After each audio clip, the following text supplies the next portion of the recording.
Right now, we're living through a full-fledged crisis in our democracy. Now, there are not tanks in the streets, but what's happening right now goes to the heart of who we are as a nation.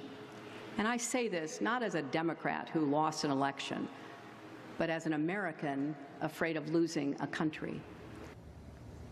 So as a general matter, if you watch the show, you know we don't cover Hillary Clinton because she's sad and we feel sorry for her, for real. But then she showed up at Yale, which, as you know, is one of the most impressive places in the world with some of the smartest kids on the planet. Obviously, we're very impressed by Yale. They invited her to be the commencement speaker, and so we kind of have to cover it.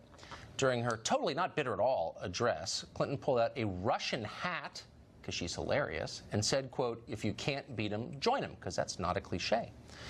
Of course, we could never beat author and columnist Mark Stein at analyzing this behavior, so we're outsourcing it to him, so our hands are clean. We're not being mean to Hillary Clinton, who deserves our pity.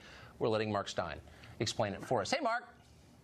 Hey, Tucker, I love the way that Hillary is now doing visual comedy. She's disappointed she didn't get to be president. By the way, I like it when you do a visual gag that you explain it, what you're meant to find funny about it, to the audience beforehand.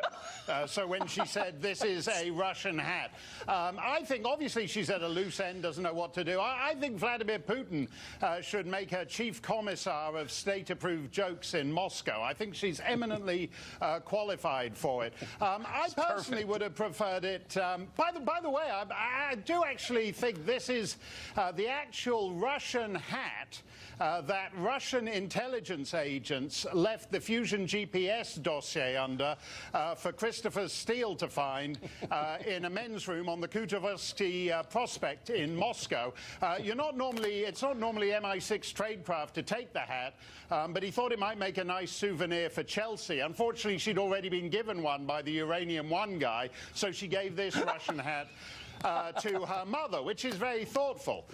For my own part, I think it would have been a much more effective routine if she'd worn the Shubara, which has been worn, as you know, by Macedonian content farmers, the Macedonian content farmers who cost her the election, or perhaps to establish her authority, the traditional kausia, originally worn by Alexander the Great, if I recall my school days, and still favored by Macedonian content farm overseers when they want the masses to cower in terror before them. So I felt she made a poor, like many women at the royal wedding on Saturday, she made a poor headgear choice for this occasion.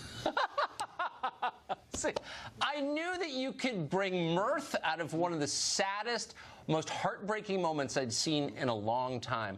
Do you think, being honest here for a second, being sincere, do you think Yale is aware of how thoroughly it degrades its own already eroding reputation by inviting someone like this to be the commencement speaker?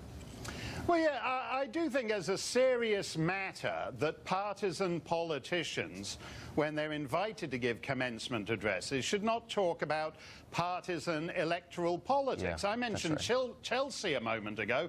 For some reason, Chelsea gets paid she did before November 2016, she got paid seven-figure sums to deliver speeches on diarrhea in Africa. I wouldn't want to hear a speech on diarrhea in Africa for a commencement, but I think that's actually more seemly and appropriate for the occasion. I agree, and less dirty than what we saw. Mark Stein, a genius, self-evidently. Thank you. Great to see you. Thanks a lot, Tucker.